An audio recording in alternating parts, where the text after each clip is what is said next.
noches, bienvenidos al programa. Yo soy Jaime Bailey, todavía soy Jaime Bailey, y estamos saliendo en vivo, en directo desde Miami para todo el mundo. Gracias de corazón por vernos. El programa de hoy va dedicado con mucho cariño a mi madre, a la adorable señora Dorita, y a mi suegra, a la queridísima señora Silvia.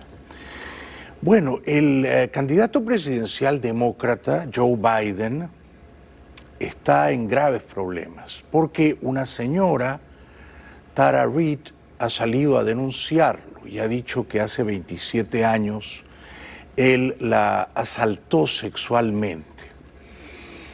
El señor Biden había guardado prudente, alarmante silencio hasta que hoy dio la cara, concedió una entrevista y en tono muy circunspecto desmintió a la señora que lo acusa y dijo que nada de eso ocurrió.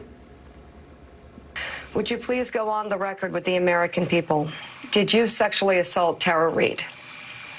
No, it is not true. I'm saying unequivocally, it never happened. And it didn't. It never happened. Do you remember her? Do you remember any types of complaints that she might have made? I don't remember any type of complaint she may have made. It was 27 years ago. She says you sexually assaulted her. Women have a right to be heard, and the press should rigorously investigate claims they make. I'll always uphold that principle. But in the end, in every case, the truth is what matters. And in this case, the truth is the claims are false. En este caso es la palabra de Biden contra la palabra de Tara Reid. ¿Por qué mentiría la señora tantos años después? ¿Qué beneficio se procuraría? ¿Qué rédito obtendría? Yo tiendo a creerles a las mujeres abusadas. Mi instinto, mi corazonada, es que el señor Biden está mintiendo. Con el mismo calculado cinismo con el que, por ejemplo, mintió Bill Clinton cuando dijo que no había tenido relaciones sexuales con Mónica Lewinsky. Biden sabe que si admite que en efecto asaltó sexualmente a Tara Reid hace 27 años, podría quedar completamente liquidado, chamuscado. Su candidatura tendría plomo en el ala y quizá ni siquiera sería confirmado como el candidato presidencial demócrata. En otro pasaje de la entrevista, Biden no parecía tan seguro de que la mujer que lo acusa no hubiera presentado una queja o una denuncia ante la oficina congresal correspondiente una vez producida, si en efecto ocurrió, la crisis o el avance descomedido y lujurioso de Biden contra ella. We await for the records from the National Archives. Are you absolutely certain? Are you absolutely positive there is no record of any complaint by Tara Reid against you? I am absolutely positive that no one that I'm aware of ever has been made aware of any complaint, a formal complaint made by or a complaint by Tara Reid against me at the time this allegedly happened 27 years ago or until I announced for I guess it was in April or May of this year. She said she filed a report. She has her employment records still. She said she filed a report with the only office that would have a report in the United States Senate at the time. If the report was ever filed, it was filed there, period. ¿Está mintiendo el señor Biden o está diciendo la verdad? Bueno, cada uno de ustedes, queridos espectadores, tendrá sus propias opiniones, sospechas, indicios, presentimientos. Yo creo que está mintiendo. Ahora bien, si todo lo que dice la señora Tara Reid ocurrió, ¿eso descalifica a Biden como candidato presidencial? ¿Lo saca de la carrera? ¿Demuestra que no tiene aptitudes para ser un buen presidente? Yo me permitiría cuestionar esa atropellada conclusión. Si Biden toqueteó o manoseó indebidamente a esta señora que entonces era una jovencita y muy atractiva en los pasillos del gimnasio del Congreso, desde luego que actuó mal, muy mal, fue una conducta deplorable, abyecta, pero eso no necesariamente convierte a Biden en un criminal, ¿no? Si aquello que denuncia la señora ocurrió, bueno, Biden tuvo una conducta reñida con el honor, ¿no? Deshonrosa, reñida con la caballerosidad, ¿no? Lumpenesca. Pero insisto que a veces las personas, y sobre todo los políticos, que son seductores despiadados, que son seductores depredadores, animales brutalmente lujuriosos, a menudo los políticos se exceden, se propasan, ¿no? A mí no me sorprendería que esto hubiera ocurrido. Y si ocurrió, insisto, no lo descalifica, como tampoco las acusaciones contra Trump el año 2016, de varias mujeres que sostenían que Trump las había abordado o asaltado o toqueteado de maneras francamente vulgares. Tampoco eso descalificó a Trump, tampoco lo sacó de la carrera, ni lo condenó a la derrota. Es decir, que Trump, sospechoso de ser indelicado con las mujeres, ganó. Ahora Biden está bajo la misma sospecha y puede que gane también. Este es otro momento de la entrevista, muy tensa desde luego, como era previsible, en el que Biden dice: yo no entiendo por qué esta mujer mentiría, no puedo entender sus motivos. Muy probablemente no miente. ¿Por qué esperó tanto tiempo para denunciarlo? Esta es una pregunta que no tiene respuesta racional. Los rencores tienen buena memoria. Los traumas, peor todavía. The essence of what she is saying is real. Why do you think she's doing this? I'm not going to question her motive. I'm not going to get into that at all. I don't know why she's saying this. I don't know why after 27 years, all of a sudden this gets raised. I don't understand it. But I'm not going to go in and question her motive. I'm not going to attack her. She has a right to say whatever she wants to say. But I have a right to say, look at the facts. Check it out. Find out whether any of what she says is asserted or true. Lo veremos. La prensa continuará investigando. ¿Es Biden un buen candidato? Yo creo que no. Yo creo que es el candidato perfecto para Trump. Quiero decir, los dos mienten a menudo, ¿no? Pero cuando Trump miente, lo hace con bastante más convicción. Es decir, es un mentiroso más profesional y más persuasivo. En cambio, me parece que Biden, cuando miente, quizá ahora estaba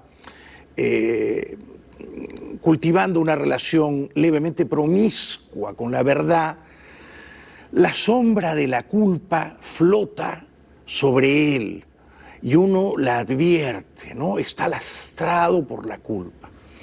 De manera que, y aunque ahora el viento le esté soplando muy en contra a Trump, yo no descartaría que al final, el 3 de noviembre, Trump consiga prevalecer, pero claro, va a depender mucho de lo que ocurra con el coronavirus y con la economía, ¿no? Biden, sin embargo, me parece un candidato vulnerable, me parece un candidato frágil. No es un gran orador, no es un gran polemista, no está desbordado de carisma.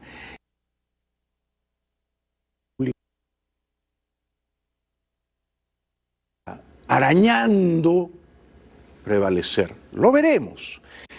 Pasemos al coronavirus. El presidente Trump parece muy seguro, pero yo no le creo a él.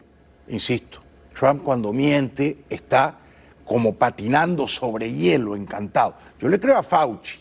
Entonces Trump parece muy seguro de que el remdesivir funciona, pero en realidad no funciona tanto. Ya lo dijo Fauci. Lo probaron en 1000 pacientes. Sí, en aquellos que se recuperaron redujo los días de convalecencia, se recuperaron más pronto, sufrieron menos, enhorabuena.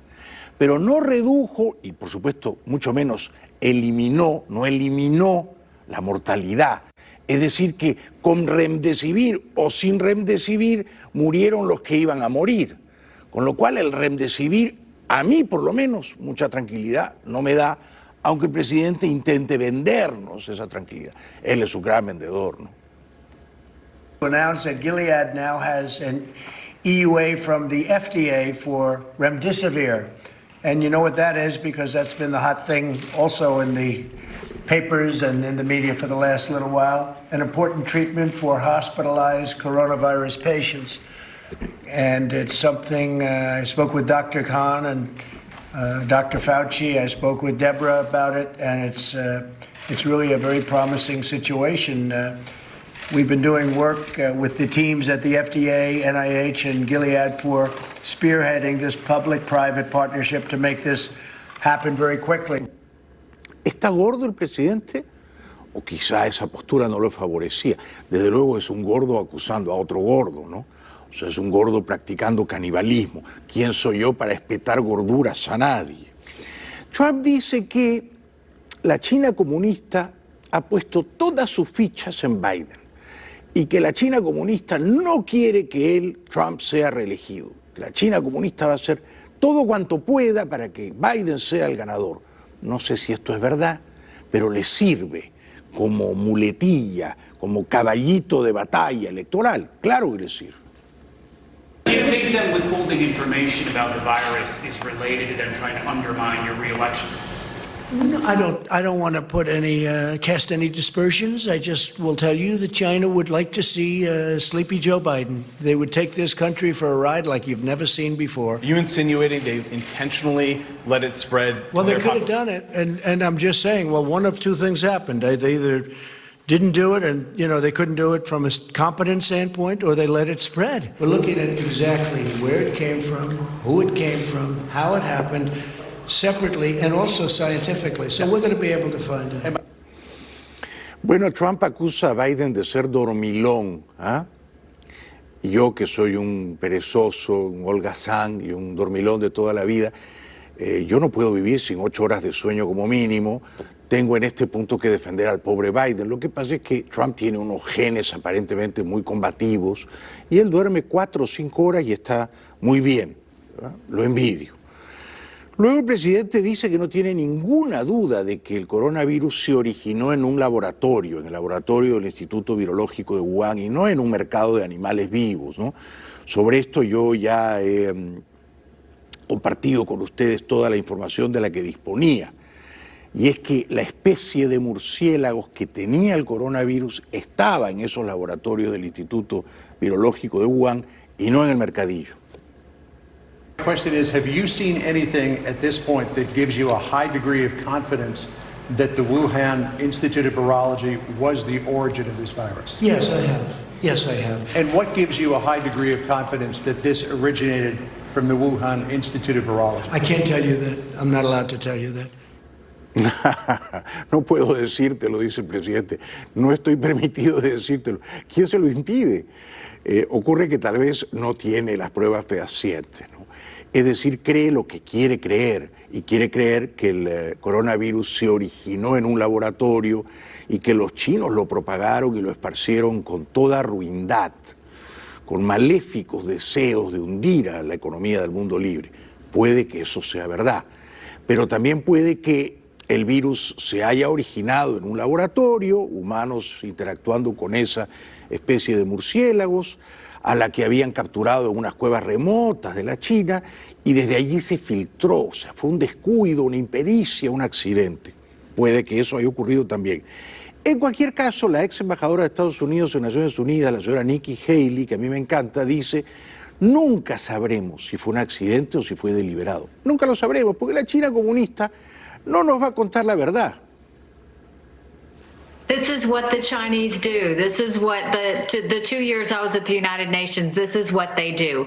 They basically will call out others and say things to others, but they don't want it said back to them. And, the truth is the Chinese are never going to admit fault. They're never going to admit that they did anything wrong. And that's why the United States has to be smart. We have to strategically figure out how we're going to deal with China for the long term and really make sure that we call them out and let them know that we're on to them.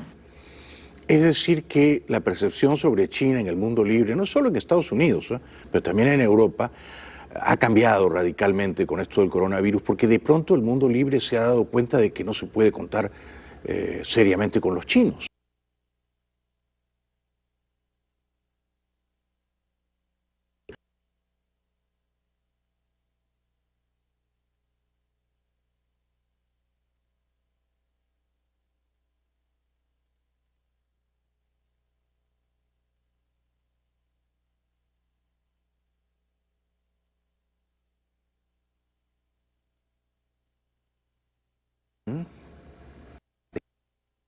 Estaba infectado y contagió a 2 mesas vecinas, contaminando incluso a personas que estaban a más de 15 pies de distancia de él.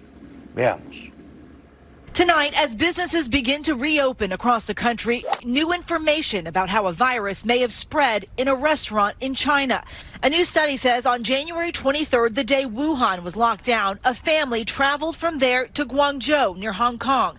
The following day, they ate at a restaurant. Less than 2 weeks later, 9 other people got the virus, 5 who were not seated at their table. Some of the people who got sick were more than 15 feet away. Researchers believe the restaurant's poor ventilation system, along with overcrowding, may have helped transmit the virus.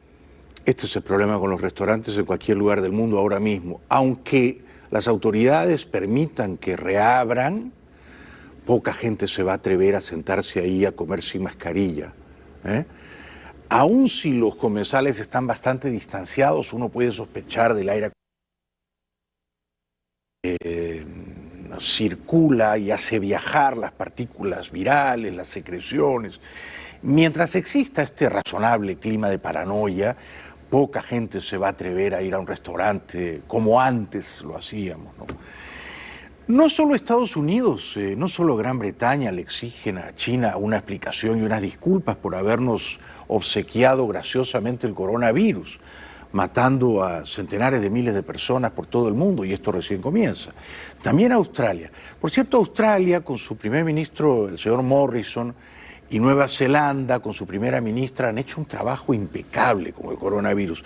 Australia registra únicamente 93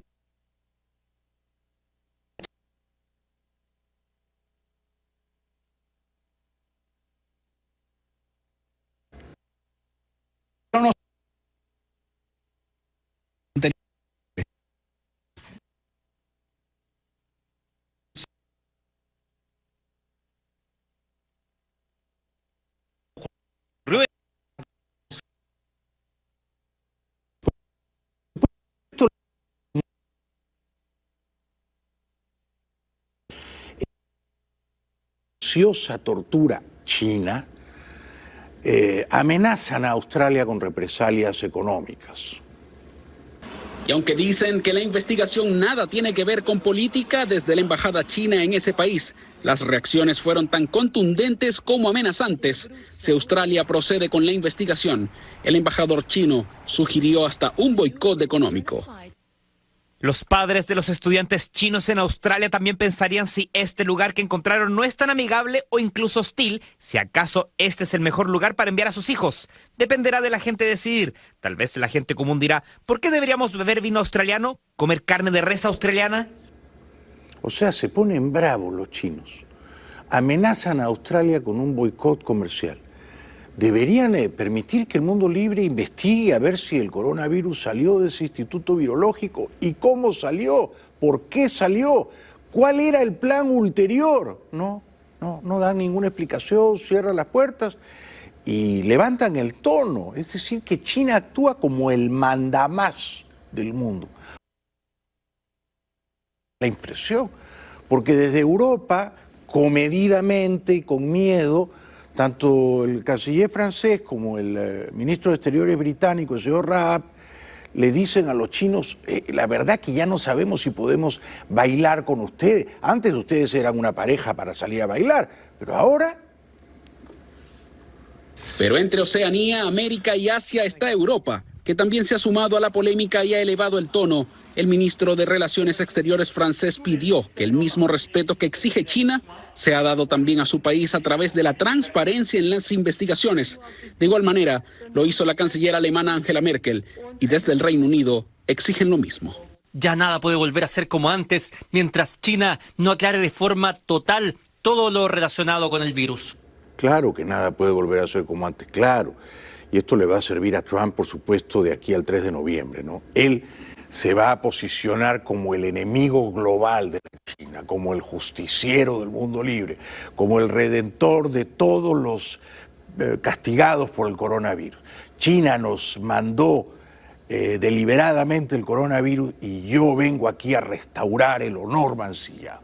Esta va a ser la proclama de Trump. ¿Le va a servir? Puede que sí, puede que sí. Insisto que yo a Biden y con esta acusación de asalto sexual lo veo un poco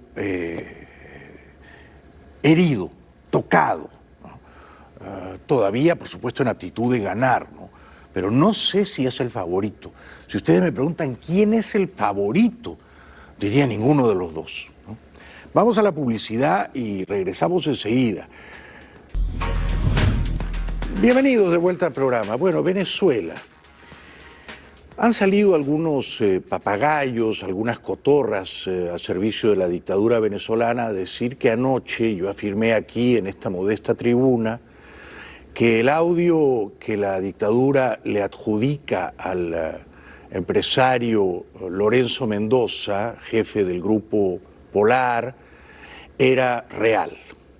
Yo no dije tal cosa. Yo dije que la dictadura afirma que el audio corresponde a la voz de Mendoza, Mendoza niega que esa sea su voz, y yo creo que si es la voz de Mendoza o si es un impostor simulándola, en cualquier caso, Mendoza está en serios aprietos porque la dictadura le ha declarado públicamente la guerra. Esto fue lo que yo dije. Y añadí que si es la voz y son las palabras de Mendoza, estoy de acuerdo con él. Y si son las palabras del impostor, también estoy de acuerdo con él. Hecha esa advertencia o esa introducción, este es el fragmento primero de lo que se ha propalado sospechosamente en la televisión amordazada venezolana y en sus medios afines. Básicamente, Mendoza dice, o le hacen decir a Mendoza, insisto, yo no sé si este audio es real o es falso, no sé si en este audio habla Lorenzo o habla un impostor de Lorenzo.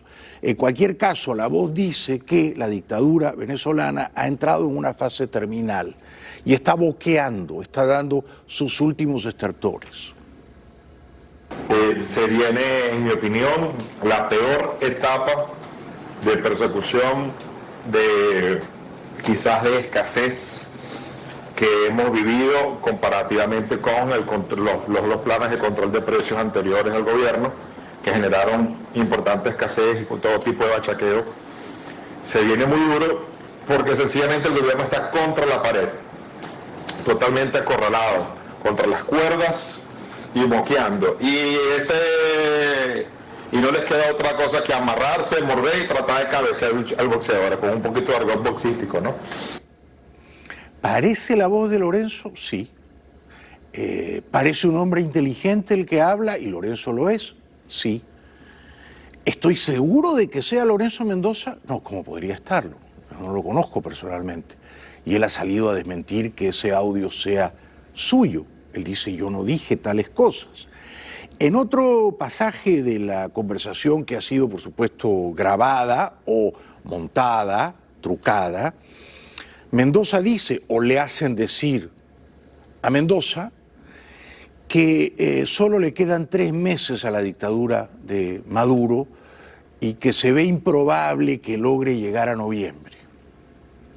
Yo creo firmemente que son los últimos, quizás el último trimestre que pueda aguantar este gobierno del país. Yo creo firmemente, por lógica no debe pasar de noviembre, ya por un tema político americano, por las elecciones, lo que sea, pero si ustedes ven todos el gobierno no va a poder levantar la cabeza, no va a poder conseguir dinero. La probabilidad de que China le haga otro préstamo o que Rusia tenga la posibilidad financiera de hacerle un préstamo de 3.000, 5.000 millones de dólares que les dé oxígeno, lo que queda del año es microscópica, y la pandemia y la contracción de la economía mundial los terminó acorralados. Estoy de acuerdo, bien sea con Lorenzo Mendoza, bien sea con su impostor. Si es un impostor, si la dictadura ha ejecutado esta patraña, es un impostor bastante.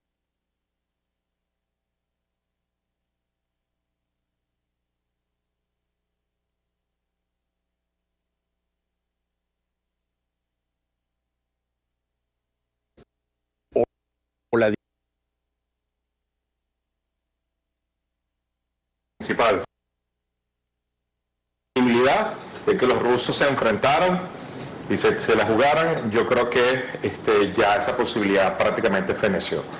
Sinceramente, señores, el gobierno no le queda otra, al no tener ingresos, ningún tipo de ingreso extranjero de divisa, que emitir, como ya lo está haciendo, bolívares sin respaldo, lo que llamamos inorgánico malamente, que es un dinero que va inmediatamente a entrar al sistema e inmediatamente a generar hiperinflación.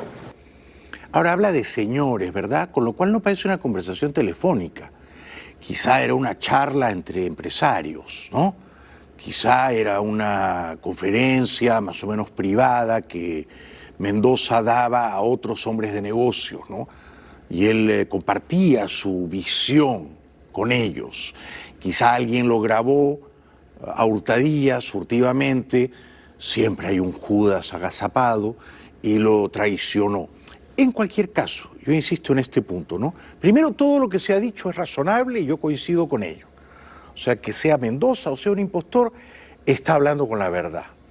Segundo, es perfectamente creíble que Mendoza diga todo aquello y que la dictadura haya tenido el deseo, digamos, maléfico de divulgarlo, propalarlo, ¿no? Porque esto equivale a una declaratoria de guerra.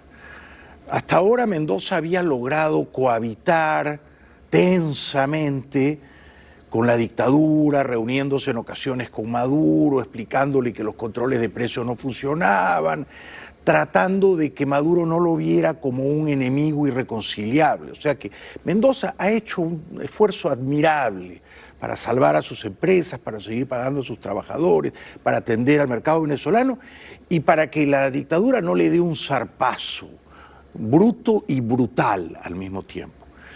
Pero ese esfuerzo parece haber colapsado finalmente, ¿no? Porque si la dictadura echa al aire este audio, es porque quiere ir a la guerra con Lorenzo Mendoza y con sus empresas Polar. Y si queda alguna duda al respecto, presten atención a lo que ha dicho hoy el matón más vociferante de esa satrapía bananera, el señor Diosdado Cabello, que le dice a Mendoza: vas a perder. Yo no sé quién está asesorando al señor Mendoza. Esos son sus asesores. Pero va a perder. Se lo garantizo que esta pelea la va a perder. Y la va a perder no solo con el gobierno, sino que la va a perder con el pueblo. La va a perder. La va a perder. Unas empresas que se han mantenido y se han sostenido gracias a que el gobierno le llegó a entregar hasta 5.000 millones de dólares en un año. Cuando Cabello le dice a Lorenzo Mendoza: vas a perder, ¿qué es ganar para Cabello o qué es perder, según Cabello, para Mendoza, ¿no? ¿En qué consiste la victoria de la dictadura sobre Mendoza? Claramente en arrebatarle sus empresas, ¿no? En nacionalizarlas, confiscarlas, ¿no? Probablemente también en perseguirlo judicialmente, en despojarlo de su libertad, en encerrarlo en un calabozo. Nada de esto en una satrapía neocomunista como la venezolana, que copia y calca el modelo cubano, podría sorprendernos. Al final, ese modelo siempre acaba despojando y aniquilando a los empresarios privados. Y Lorenzo Mendoza es un brillante, admirable empresario privado capitalista, al que Cabello y Maduro, en ese orden, ven con codicia, con apetencia, salivando, pensando, ¿y si nos tragamos todo el Grupo Polar? ¿No? Entonces yo me temo que Mendoza está en serios aprietos. En cualquier caso, si habló de verdad lo que se le atribuye, o si no dijo todo aquello y lo dice un impostor, porque la dictadura va a por él. Y Cabello no deja dudas al respecto, ¿no? Porque dice que él desde muy niño ya odiaba a todo lo que representa Lorenzo Mendoza. ¿Qué representa Lorenzo Mendoza? Bueno, inteligencia, espíritu emprendedor, esfuerzo, tenacidad, éxito personal, un patrimonio importante, riqueza monetaria, compromiso con el país, cariño por sus empleados, jefe que paga puntualmente. Todo eso, naturalmente, un mediocre, un fracasado como el matón de Cabello lo tiene que odiar, porque él no sería capaz en esta vida, ni en 10 más, de crear la riqueza que ha creado el Grupo Polar. Vas a perder esta pelea, Mendoza. Vas a perderle. Y te voy a decir, como tú andas diciendo que yo tengo algo contra ti, no tengo nada contra ti. Nada. Contra lo que representas sí tengo. Bastante. Desde que soy un chamo, tengo contra lo que representa. Pero desde hace años. Desde hace... Era un niño. Y ya me hacía preguntas. De por qué esta gente. ¿Por qué esta gente? Y todavía, 40, 50 años después, todavía esta gente cree que son los dueños de Venezuela. No, Mendoza es dueño de las empresas que su familia fundó y desarrolló con gran laboriosidad. No, Mendoza no es el dueño de Venezuela. Los dueños, los capataces, los factotums de Venezuela son estos. Estos impresentables, Cabello, Maduro y sus secuaces, estos son los dueños de Venezuela y por eso no toleran que Lorenzo Mendoza siga a duras penas remando contra la corriente al timón de su grupo empresarial, ¿no? Yo veo clarísimo que van a ir a por él, ¿no? Y que el plan es quitarle a Lorenzo Mendoza y a su familia las empresas que son de ellos. O sea, el plan es robarles a esa familia y a los dueños de las empresas Polar lo que en justicia les pertenece. Pero esta satrapía neocomunista no respeta, nunca respetó la propiedad privada. Y además, Cabello dice que a él le parece que Mendoza y las empresas que él dirige cobran muy caro. Me pasaron hoy una lista, porque una cosa es lo que está en los depósitos de Polar y otra lo que tienen depósitos tercerizados. Ojo, inspectores, porque los depósitos tercerizados, si tenga un precio fijado, ellos van y quieren vender las cosas más caras, porque no las sacan de los depósitos de la Polar. Están en depósitos de terceras personas. Pero no te preocupes, vas a perder esta guerra. Está claro que el niño Diosdado Cabello, que seguramente era tan bruto como es ahora ya de adulto crecidito, decía, ¿y yo cómo hago para ser rico como los Mendoza? Bueno, no tiene el talento, ¿no es cierto? Entonces seguramente pensó, me meto a militar, doy un golpe y luego le robo a los Mendoza sus empresas. Esto es lo que hacen los comunistas, ¿no es cierto? Como ellos no son capaces de crear riqueza, la roban. Es un camino más corto, toman ese atajo. La abogada de Lorenzo Mendoza dice que el audio que le atribuyen a su cliente es falso, de toda falsedad. Yo quisiera creerle. Yo estoy con Lorenzo, lo admiro muchísimo, ¿no? Pero quizá se ve obligado, así como Biden, ¿no? A, bueno, bailar un poco con la verdad, a bailar un tango con la verdad, a estirarla un poquito. El día de ayer se circuló por las redes sociales Un audio que erróneamente se le atribuyó a Lorenzo Mendoza. Evidentemente es un audio que de ninguna manera es de la autoría de Lorenzo. Y lo que es más grave es que algunos portales digitales hicieron señalamientos de hechos falsos y maliciosos que de ninguna manera se corresponden con la realidad, por lo que acudimos al Ministerio Público como organismo encargado de la persecución penal a los efectos de que inicie una investigación al respecto. Pero no hay justicia en Venezuela, esa investigación no va a llegar a ninguna parte. Yo insisto en que ya casi da igual si es o no es Lorenzo Mendoza el del audio. En cualquier caso, lo que esto revela es que la dictadura está obcecada con él. Esta es la conclusión razonable, ¿no?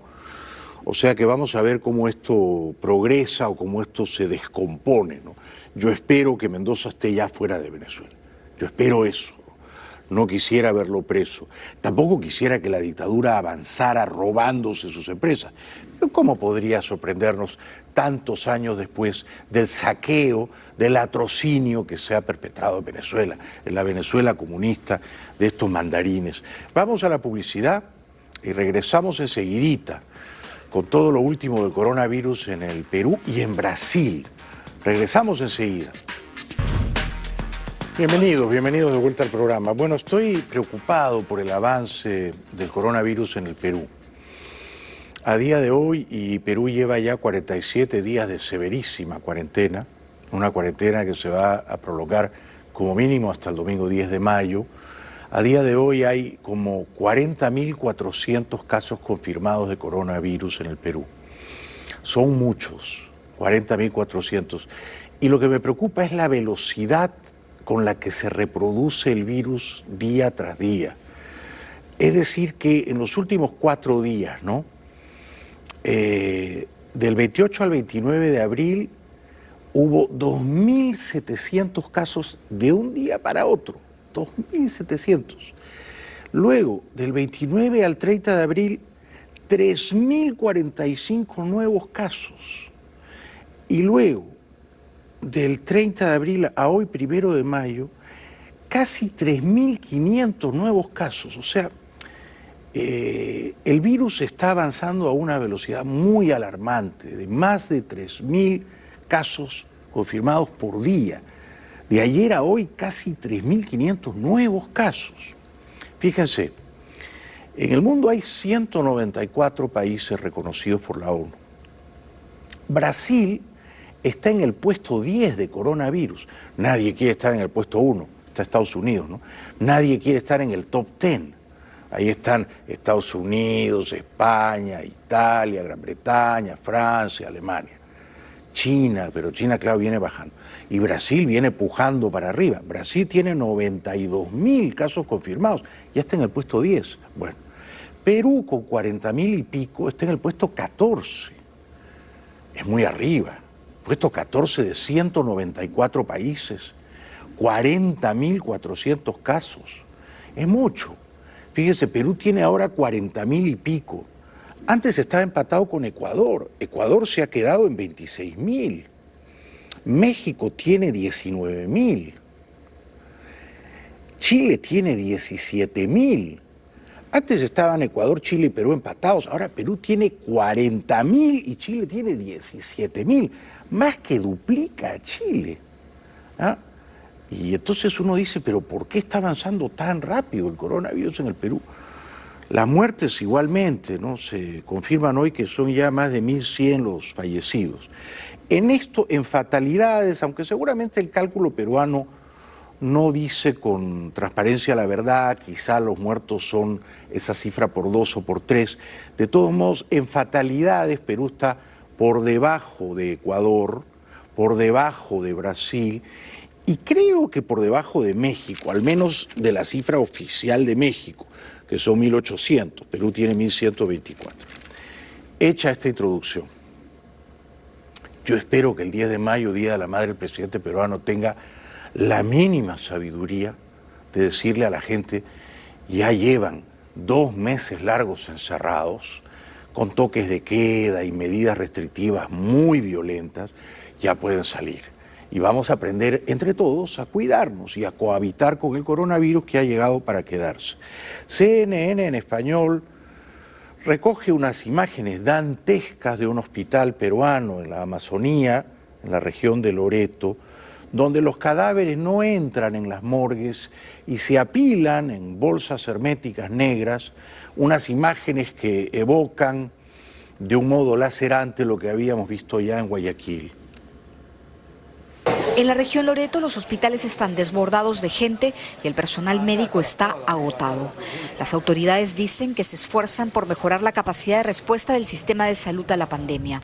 Pero con el coronavirus se lucha incluso después de la muerte. Estos cadáveres no encuentran espacio en la morgue del Hospital Regional de Loreto. Las imágenes fueron registradas el 22 de abril. El hospital solo tiene una capacidad para conservar 4 cadáveres. Pero estábamos teniendo problemas y los cadáveres que se estaban amontonando, ese cúmulo de cadáveres se ha ido ya a un ambiente donde se le pueda conservar. Lo que ocurre con el cálculo de fatalidades de coronavirus en el Perú ocurre en muchos otros países, incluso países europeos como Francia, y es que el paciente de coronavirus que nunca fue sometido a un examen y que muere por complicaciones colaterales, un infarto, por ejemplo, no es contabilizado como un muerto de coronavirus, pero lo mató igualmente el coronavirus, ¿no? Por eso es que el cálculo oficial seguramente se empequeñece por comparación con el cálculo real. Esta es otra imagen del hospital en la Amazonía peruana, donde los pacientes están en los pasillos. Bueno, esto lo habíamos visto en Europa también. No hay suficientes camas en cuidados intensivos y no se dan abasto los hospitales. Problemas como este intentan solucionarse día a día en un sistema de salud que es deficiente desde hace años. Este hospital cuenta con 350 camas, pero hoy alberga más de 15 en los pasillos del hospital. ¿Tienen capacidad para atender a este número de pacientes? De ninguna manera. El problema fundamental es que gran parte del recurso humano, entre médicos, enfermeras y técnicos, 40 de ellos se encuentran hospitalizados. Bueno, la cadena Telemundo destaca a un muy estimable profesor peruano que echa de menos a sus alumnos, el señor Raimondi, hace honor a su apellido. Muy encantador. El profesor Efraín Raimondi hizo a un lado los muebles y decoró su sala como si fuera la del 5º grado. ¡Hola, niños y niñas! Además, incluyó las fotos de sus 30 alumnos, a quienes no ve hace casi 2 meses por la cuarentena. Ellos son la motivación de mi trabajo, de mi dedicación día a día. No tiene computadora, menos un sistema de aprendizaje virtual en línea, pero usa su teléfono móvil para llegar a los niños bailando, tocando la guitarra y enseñando lo importante que es cuidar el agua. Muy bien por él. El profesor tiene que ser todo menos aburrido, ¿no es cierto? La televisión alemana se preocupa por el coronavirus en Perú. Recuerda que los peruanos estamos más o menos entrenados por la epidemia del cólera que se abatió sobre el país hace poco menos de 2 décadas. Y luego recoge testimonios de peruanos de escasos recursos que explican por qué no pueden quedarse encerrados sin trabajar. En Lima tienen experiencia en la lucha contra las epidemias. Hace solo 19 años, el cólera hacía estragos en esta ciudad. Esta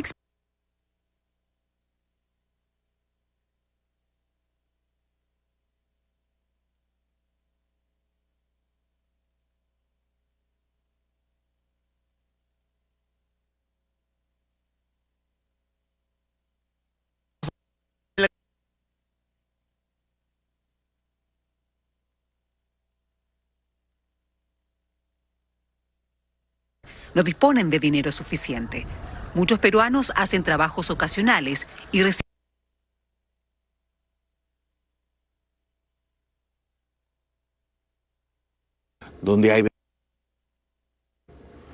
donde el Estado incluso asume el 70 o el 80% de la planilla de los trabajadores de empresas privadas. Pero en los países muy pobres, donde hay millones de personas en el sector informal, una cuarentena no es sostenible en el tiempo desde el punto de vista económico, ¿no? Brasil, coronavirus. Bueno, Bolsonaro, que es particularmente imprudente, bien haría en ponerse una mascarilla, insiste en estrecharle la mano a sus colaboradores militares y varios de ellos le esquivan la mano y le presentan el codo. Nombraban un nuevo general, inauguraban una sede militar allí, estira la mano Bolsonaro y el general, bien, le dice, no, vamos con los codos. Es increíble porque todos después le ponen el codo y él sigue insistiendo con casi abrazar. Sí, exactamente. Ahí va el abrazo, Fíjese, y la clase política responde mal, responde saludando de cualquier manera.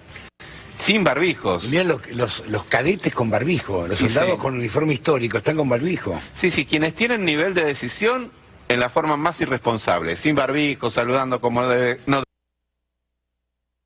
Bueno, tiene razón el locutor, el comentarista, es decir, los soldados están con mascarillas y el presidente y los jefes militares no. Tienen que dar el ejemplo, ¿no? Tienen que humanizarse. Pero a veces son tan megalómanos y tan narcisistas que sienten que si se ponen una mascarilla, un cubrebocas, entonces su imagen imperial se resquebraja, ¿no? Y recuerdan que son mortales y no se pueden permitir eso, ¿no? ¡Qué pereza! En Manaus, Brasil, los hospitales están sobrepasados. El sistema de salud en Manaus está cerca del límite por el nuevo coronavirus. Más del 95% de las unidades de cuidado intensivo de esta ciudad del norte de Brasil están ocupadas y el número de llamados al servicio de emergencia móvil se ha duplicado desde el comienzo de la pandemia. Los médicos corren para atenderlos, pero muchas veces no llegan a tiempo. Lamentablemente llegamos tarde. Cuando nos llamaron, ella ya llevaba 40 minutos de paro cardíaco. Nuestros colegas comenzaron a reanimarla, pero con ese tiempo es realmente irreversible. Brasil tiene ya 6.400 muertos por coronavirus. Alemania tiene 6.700. El lunes Brasil habrá pasado a Alemania. Acuérdense de mí. Bueno, en Río de Janeiro los ciudadanos no saben a quién obedecer, porque Bolsonaro les dice salgan y trabajen y no se replieguen, pero las autoridades locales les dicen quédense y no trabajen y replíguense. El Estado de Río de Janeiro extendió hasta el 11 de mayo las medidas restrictivas impuestas para contener la propagación del virus.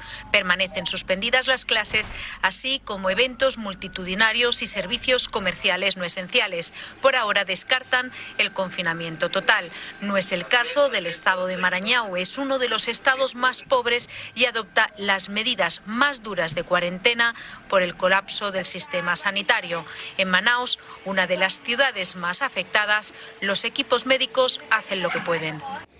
Al ritmo acelerado en que se reproduce el coronavirus en Brasil, país de más de 200 millones de habitantes, no me sorprendería que el lunes ya tengan más de 100.000 casos confirmados y no me sorprendería que en 4 o 6 semanas Brasil iguale en número de contagios como mínimo a Alemania, a Gran Bretaña y a Francia, como mínimo, y quizá incluso también a Italia y a España. O sea que en unas semanas Brasil va a estar seguramente arriba de los 150.000 o 200.000 contagios. Esto me parece que va a ser imposible de atajar. Sao Paulo, imágenes, voy a hablar sobre ellas porque llegaron sin audio. Bueno, yo no he estado nunca en Sao Paulo, me dicen que es una ciudad absolutamente alucinante, tiene una cantidad de helicópteros per cápita que no hay en ninguna otra parte del mundo, salvo Nueva York, creo. Y como ven, están enterrando, sepultando a los fallecidos por coronavirus. Estos son cementerios improvisados en las afueras de la ciudad. Los cementerios no se dan abasto. En los nichos tampoco caben todos los abatidos por el virus. Y entonces las funerarias, los trabajadores de las funerarias, por supuesto, están todos desbordados y estresados y enterrando a los miles, que son miles, millares, de víctimas en Brasil por coronavirus. También en Brasil pierde la vida una mujer de 67 años y su familia, condolida, se reúne para darle la despedida. Un pequeño grupo de llorosos parientes de Carmen de Asís dieron el jueves sus últimos respetos a la mujer de 67 años que murió por el COVID-19. Mientras los trabajadores del cementerio, vestidos con equipo de protección, llevaban el ataúd y lo colocaban en un nicho en el cementerio Ijarra de Río de Janeiro, la familia tocó canciones religiosas para la mujer que murió el miércoles después de 15 días buscando atención médica. Según su hermano José de Asís, los médicos decidieron hospitalizar a su hermana cuando ya era demasiado tarde. Por último, Lula. Lula debería estar preso, pero la justicia brasileña lo liberó. Lula fue el jefe de la mafia en Brasil, ¿no es cierto? Las empresas constructoras brasileñas, no solo Odebrecht, pero otras, OAS y otras, pagaban sobornos a líderes políticos en América Latina, muchas veces bajo instrucciones de Lula. Lula les decía, apoyen a tal candidato en tal país, necesita 2, 3 millones de dólares. Y entonces los grandes capitanes de la industria constructora brasileña lo obedecían sin chistar. Lula está libre, Lula, que en su día fue aliado de Fidel Castro, aliado y cómplice de Hugo Chávez, aliado y adulón de Maduro, Lula, que desde el punto de vista moral es ruin e impresentable, se permite pontificar sobre el coronavirus. Por supuesto va a postular la idea peregrina de que el capitalismo tiene la culpa del coronavirus, la globalización tiene la culpa del coronavirus, y cuando termine la pandemia se habrá extinguido el capitalismo en el mundo, cosa que a mí me parece, por supuesto, una bobería mayúscula. O vírus que ataca a todos indistintamente mostrou que a raça humana não é imortal e pode até desaparecer. A história nos ensina, porém, que grandes tragédias costumam ser parteira de grandes transformações. O que nós esperamos, o que eu espero, é que o mundo que virá depois do coronavírus seja uma comunidade universal, em que o homem e a mulher, em harmonia com a natureza, seja o centro de tudo, e que a economia e a tecnologia estejam a serviço deles e não o contrário, como aconteceu até hoje. Bueno, yo lo veo a Lula y no puedo ver a un hombre serio, respetable. Yo lo veo y veo a un crápula, veo a un bandolero, a un truán. Bueno, sí, con un discursillo intelectual, pero a la hora de elegir entre el bien y el mal, entre la libertad y la opresión, entre la democracia y la tiranía, Lula se ha equivocado siempre, porque estuvo del lado de Fidel Castro y de Hugo Chávez y otros adláteres, sucedáneos y epígonos. Entonces, Lula es un pillarajo, solo es un pillarajo, ¿no? ¿Cómo va a ser el mundo después del coronavirus? Yo no sé, y supongo que ustedes tampoco, ¿no? Pero espero que las libertades políticas, que es la democracia, y las libertades económicas, que es el capitalismo, y las libertades morales, que es el Estado laico, espero que las libertades se afiancen y no desaparezcan. Están amenazadas, por supuesto, claro, porque la crisis del coronavirus amenaza dos cosas. Una, la globalización, es decir, yo creo que va a estimular mucho los nacionalismos. Por ejemplo, el de Trump, ¿no? Todo lo malo viene de afuera, ¿no? El forastero es el enemigo o el forastero es el sospechoso.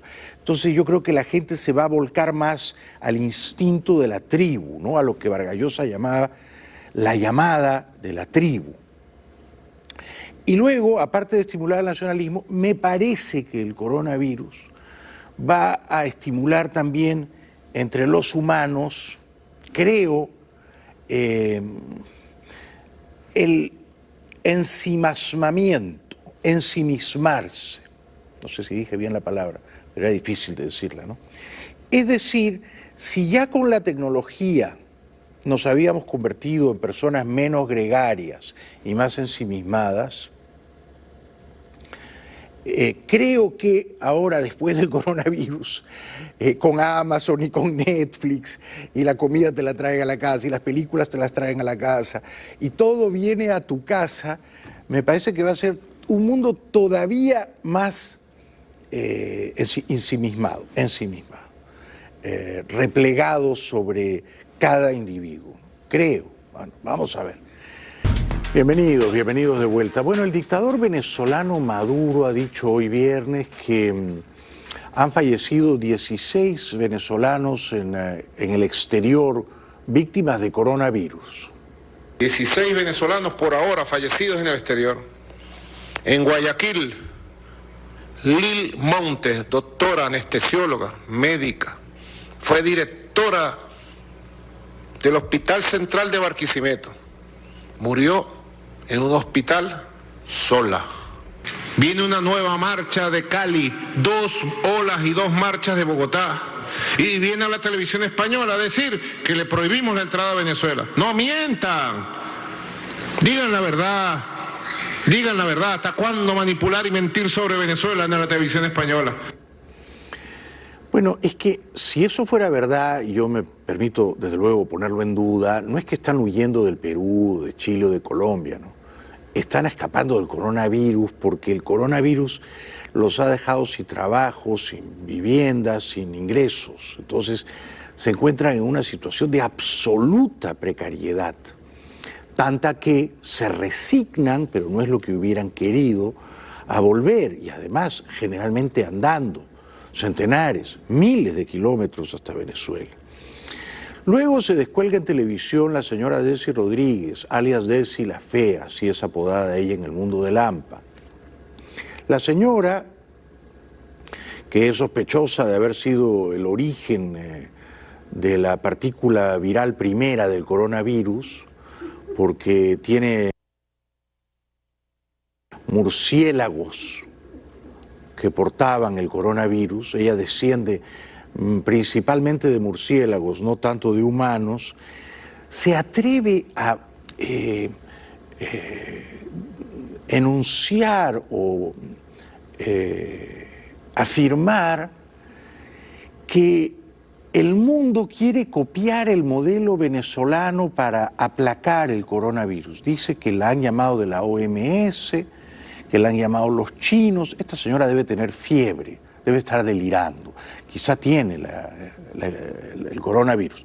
Y que le preguntan, ¿cómo han hecho ustedes? Porque es que Venezuela solo reconoce 16 muertos. Pero ya saben ustedes cómo cuentan los muertos o los votos en Venezuela. Siempre hacen fraude, ¿no?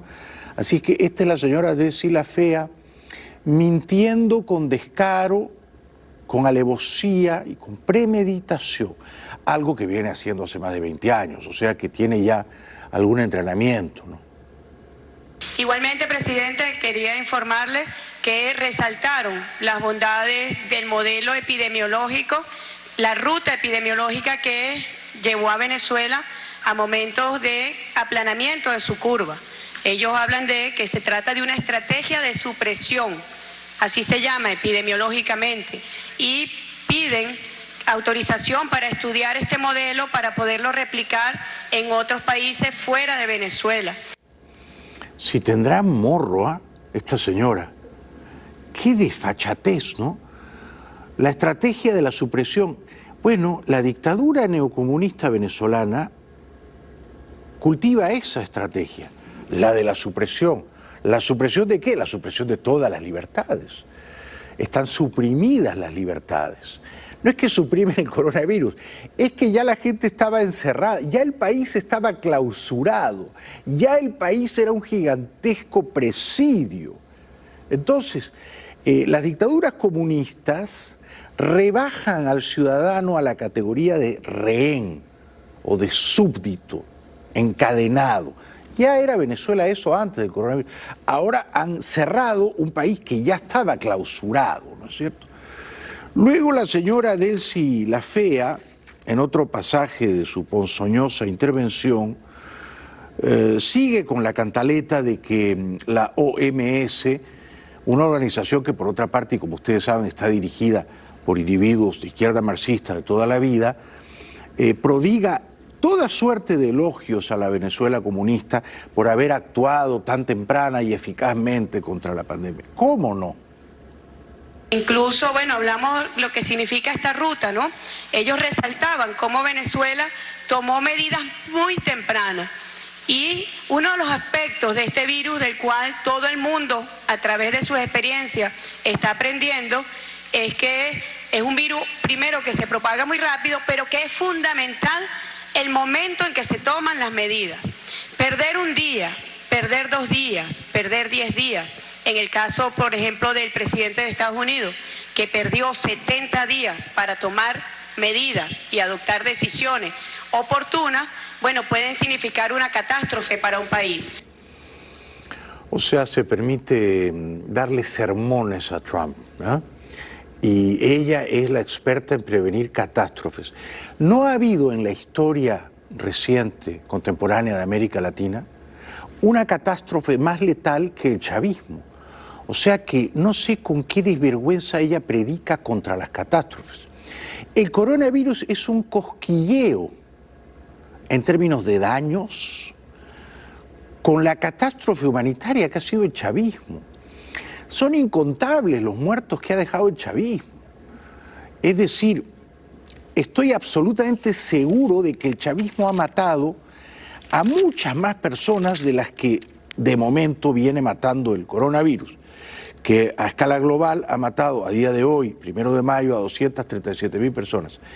El chavismo tiene que haber matado en estos últimos 21 o 22 años a muchas personas más, de hambre, de inanición, por falta de atención médica, o directamente a tiros o torturados en calabozos, ¿no?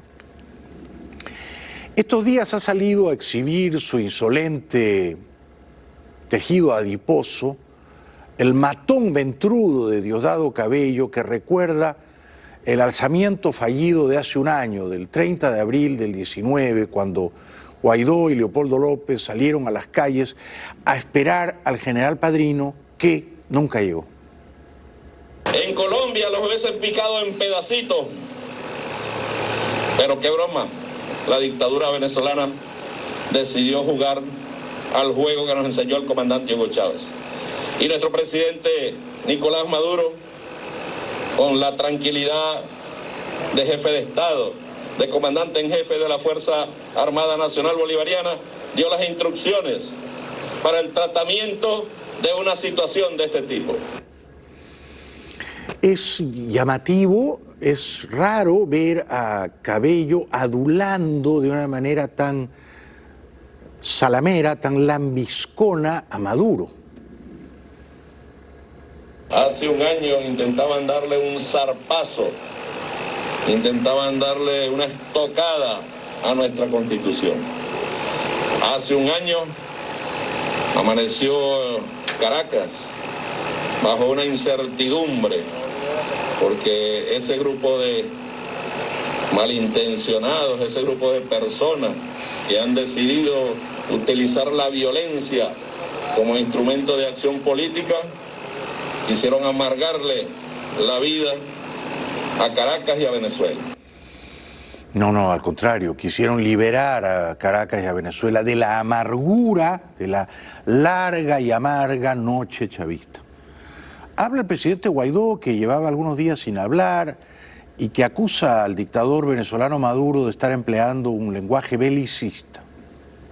Como presidente encargado de Venezuela y presidente de la Asamblea Nacional, mis mensajes siempre han sido para los venezolanos. Sin embargo, hoy este mensaje será dirigido específicamente al dictador Nicolás Maduro Moros, luego de su manifiesta solicitud de un supuesto cese al fuego. Hay quienes apuntan que disparan los cañones no somos nosotros, son públicas y notorias las inmensas diferencias que nos separan. De manera que imagino que con ese lenguaje belicista que pide un cese al fuego, se están refiriendo a lo que llevamos años exigiendo, trabajando, que la dictadura deje de ordenar a sus esbirros paramilitares y aparatos represivos que asesinen a venezolanos por estar en la calle, por manifestar, por reclamar, por luchar en contra del hambre. Bueno, yo no quiero cese al fuego, yo quiero fuego. Fuego contra Maduro, fuego contra Cabello, fuego contra Padrino. Solo así los vamos a doblegar. Hay que caerles encima. Hay que lanzarles llamaradas, ¿eh? Libertarias. Y hay que incinerar a esos fantoches. Hay que fumigar a esas alimañas.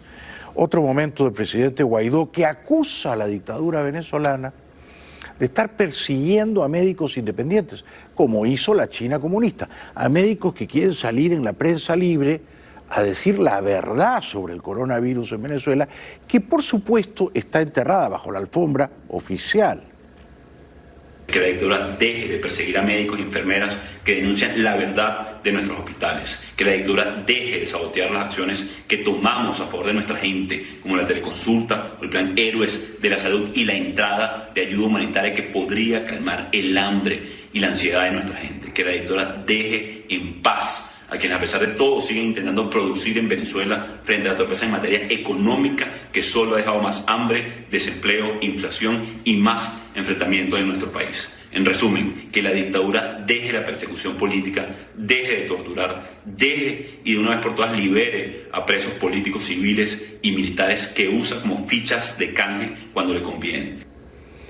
Muy bien, presidente Guaidó. Vamos a la publicidad y regresamos enseguida con López Obrador. La gente siempre nos pide los videos de López Obrador, ya es un clásico de este programa. La tortuga, López Orador, que para terminar una frase se toma minuto, minuto y medio y luego vaya uno a entenderlo, ¿no? Y luego el coronavirus en Colombia y en Argentina. Nadie puede creer cómo el gobierno peronista ha liberado a secuestradores, a violadores, a asesinos de mujeres. Los ha liberado por centenares, porque el gobierno peronista argentino no quiere que esos criminales se puedan contagiar el coronavirus en la cárcel. Así es que les da libertad mientras tiene encerrada a la población de bien. Eso no se puede creer. Regresamos enseguida.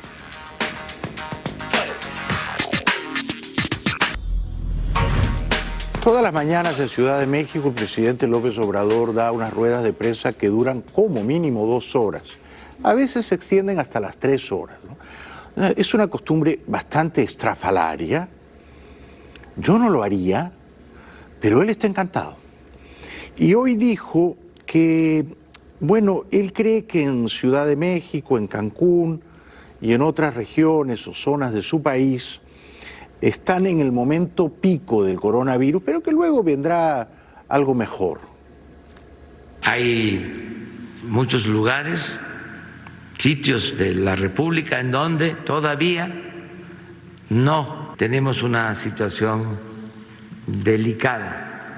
En el caso de la Ciudad de México, en el caso de Cancún, en el caso de Villahermosa, de Sinaloa, inclusive de Tijuana, es porque ya estamos en el pico, estamos en los momentos ya de mayor crisis, el momento más crítico, pero al mismo tiempo es donde ya vamos a ir a la baja. Eso es lo que él quiere, no necesariamente es lo que va a ocurrir. Él puede estar confundiendo sus deseos con la realidad. Yo sospecho que en México, coronavirus, lo peor está por venir, lo mismo que en Brasil. México tiene apenas 19.000 casos confirmados. No están haciendo muchos exámenes, 19.000. Brasil tiene 92.000. ¿Ah? Y México tiene ya 1.800 y pico fallecidos por coronavirus. Yo no estoy de acuerdo con López Obrador. Bueno, ojalá él tenga la razón, ¿no es cierto? Pero yo presiento que lo peor está por venir. Luego, de nuevo, López Obrador es impredecible y desde el punto de vista racional es muy difícil de entender. Pide música en su rueda de prensa, en homenaje a un cantante que acaba de fallecer, pero pide música. En una rueda de prensa presidencial es extraño que el presidente diga: siguiente pregunta, no, un ratito, póngame una musiquita. ¿Qué les parece? Vamos a escuchar, a ver si pueden ustedes poner una canción de Óscar Chávez. A ver, Óscar Chávez, una canción, a ver.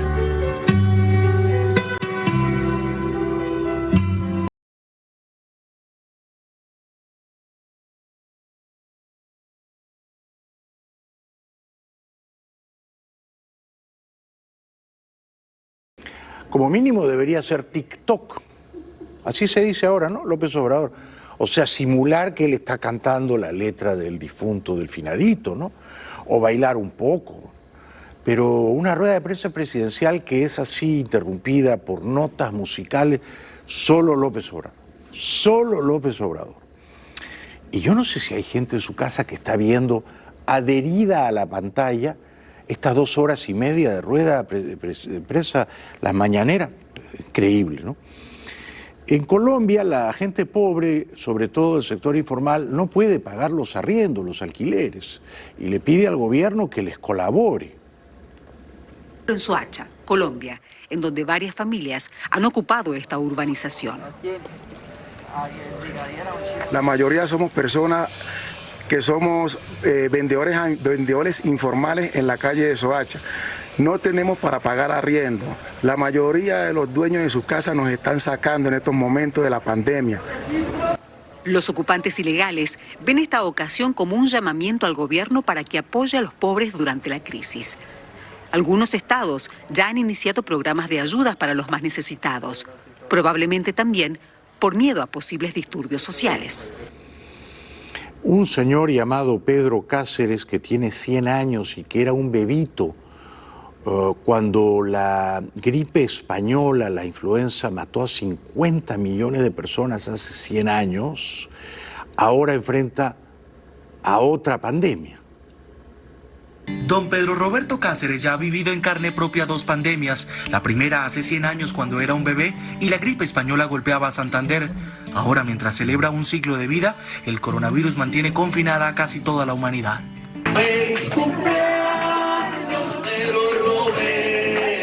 Por la cuarentena, a la fiesta no pudieron llegar sus 10 hijos, 30 nietos y 28 bisnietos. Mediante las redes sociales, esta familia pudo reunirse virtualmente para celebrar al más viejo de la casa y del municipio de San Andrés.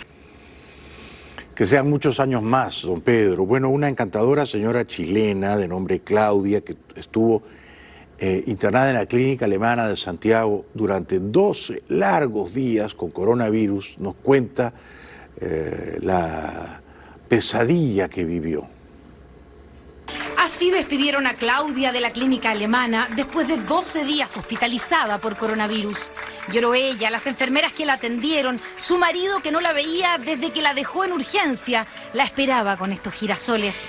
Era la segunda vez que la daban de alta de esa misma clínica y por el mismo bicho. Claudia nos abre la puerta con una sonrisa y un saludo a la distancia. Lleva 5 días en su casa después de una segunda hospitalización, porque esta mujer de 39 años sin enfermedades crónicas anteriores lleva 6 semanas viviendo el terror del coronavirus. Se enfermó 2 veces, entonces fue hospitalizada 2 veces, o la primera no se llegó a curar del todo y por eso regresó. Queda la duda, ¿no? Pero fue hospitalizada 2 veces, dice el reportaje. Bueno, lamentablemente, en Plaza Italia, que era el epicentro de los disturbios callejeros en Santiago de Chile el año pasado, recuerdan, octubre y noviembre, han vuelto a provocarse toda suerte de manifestaciones violentas en Plaza Italia.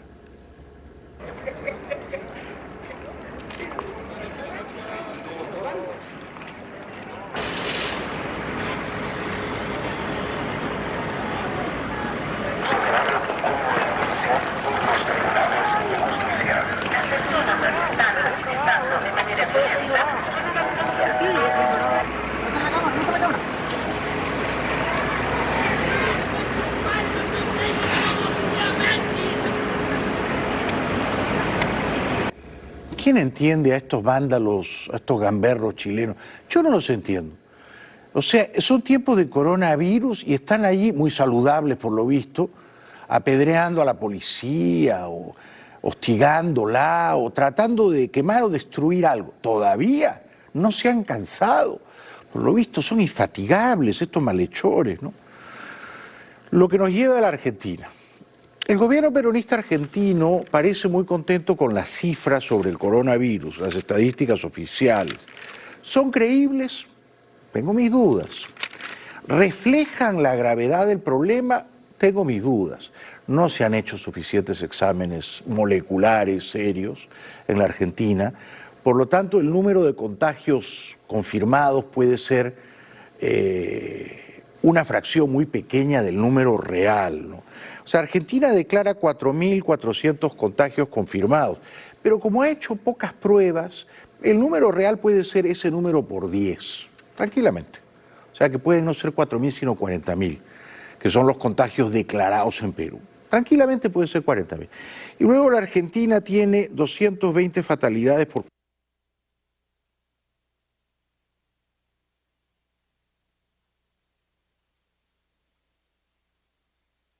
Ciudadano promedio argentino, sea peronista o sea no peronista, está comprensiblemente indignado, mortificado, porque el gobierno ha puesto en libertad a centenares de presos, pero no de presos comunes, ha liberado a secuestradores, a violadores, a asesinos de mujeres, con el peregrino deleznable argumento de que podrían contagiarse de coronavirus en las cárceles. La gente, pero gente pobre y de clase media y de clase alta, gente de todo color o filiación política, ha expresado anoche con ruidosos cacerolazos su virulenta oposición a que el gobierno libere presos en tiempos de coronavirus.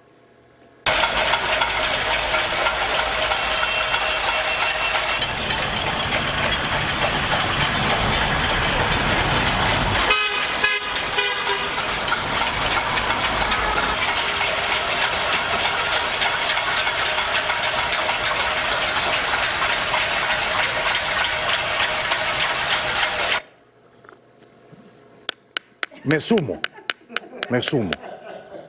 Regresamos después de la pausa con el coronavirus en Europa.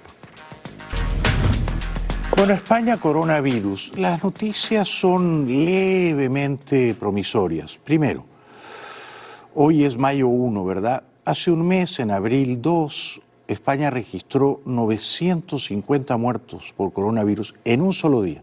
950 muertos. Ahora son 281 en el día de hoy. O sea que la mortalidad diaria ha bajado 70% en números redondos. Esa es una gran noticia, ¿no? Y luego el número de fatalidades por coronavirus se ha estabilizado alrededor de 24.000 y pico. Italia tiene más, 28.000. Gran Bretaña tiene más y sigue subiendo, 27.500. Y Francia sobrepasará a España seguramente el lunes. O sea que estas son, digamos, dos noticias no tan malas si repasamos las cifras de España. Las muertes por coronavirus en España han registrado un leve aumento desde ayer, al contabilizarse 281 muertos en las últimas 24 horas, 13 más que el jueves. Llevamos ya varios días con casos, con fallecidos por debajo de los 300, lo cual es obviamente una buena noticia respecto a las semanas anteriores, pese a que, como digo, son cifras que querríamos ver siempre a cero. Cierran en España el mayor hospital de campaña que montaron para el coronavirus. Otra buena noticia. España cierra su mayor hospital de campaña, el de IFEMA, en Madrid, mientras se confirma el descenso en el número diario de muertos por COVID-19. 1.000 profesionales sanitarios han luchado allí contra el virus desde el pasado 21 de marzo. Con 1.350 camas y 16 unidades de cuidados intensivos, en IFEMA se han logrado más de 4.000 altas y han perdido a 17 pacientes. El cierre de IFEMA responde a los esperanzadores datos que también están relajando el confinamiento. Por segundo día consecutivo, España baja de los 300 muertos diarios, 281 en las últimas 24 horas.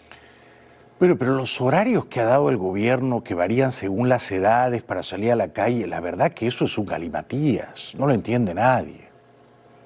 Para evitar aglomeraciones, el gobierno ha establecido franjas horarias para los diferentes grupos de población.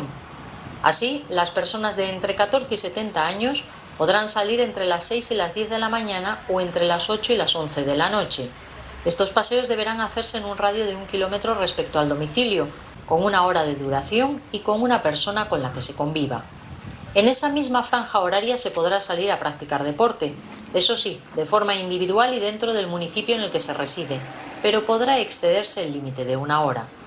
Los dependientes que deban ir acompañados de un cuidador y los mayores de 70 años pueden salir entre las 10 y las 12 de la mañana o de 7 a 8 de la tarde, mientras que los niños menores de 14 años podrán salir entre las 12 del mediodía y las 7 de la tarde. Un enredo, ¿no?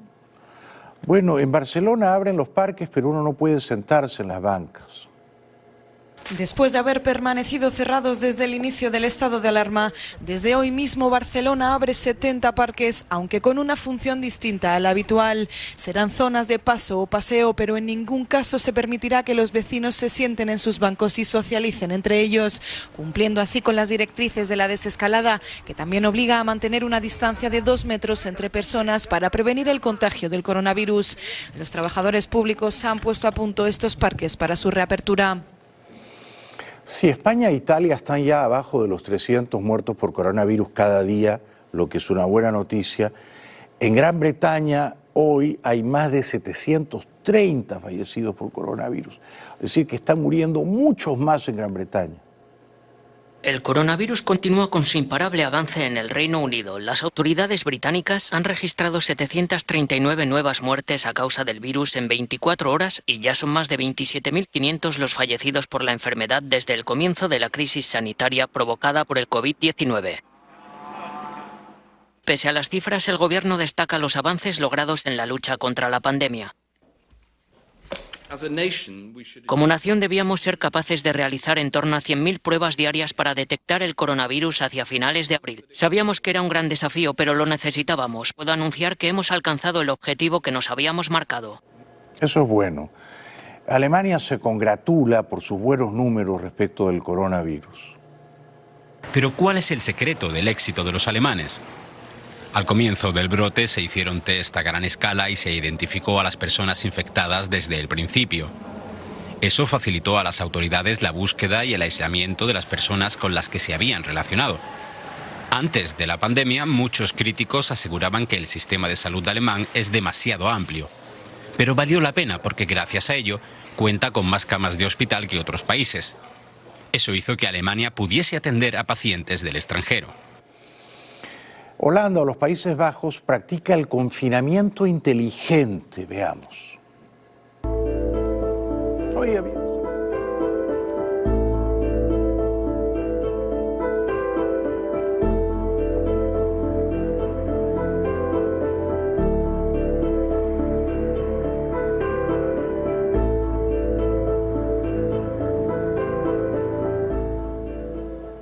Bueno, ese no es el confinamiento inteligente. Esos eran médicos desnudos alemanes protestando por falta de equipos de protección. Ahora sí, Holanda, el confinamiento inteligente.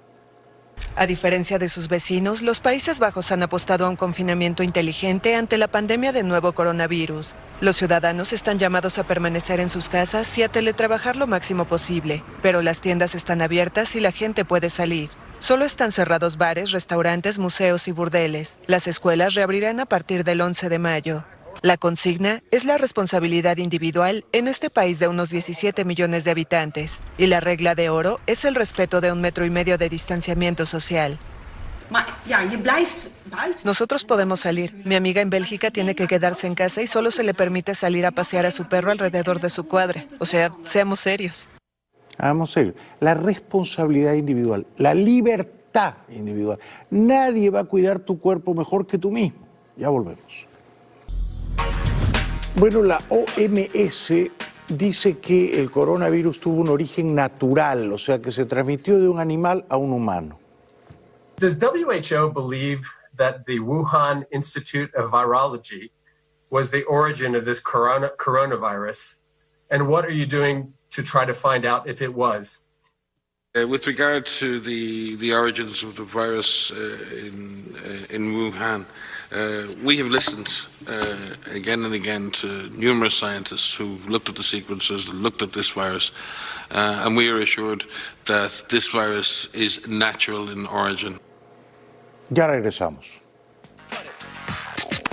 Bueno, muchísimas gracias por vernos. Buen fin de semana. Cuídense mucho, nadie va a cuidar su salud mejor que ustedes mismos, ¿no es cierto? Y sean juiciosos, sean prudentes, no por eso dejen de disfrutar del fin de semana, ¿no? La vida es capturar el momento, o sea que hay que capturar este fin de semana y gozarlo todo lo que sea posible. Nos vemos el lunes, gracias por hoy, buenas noches.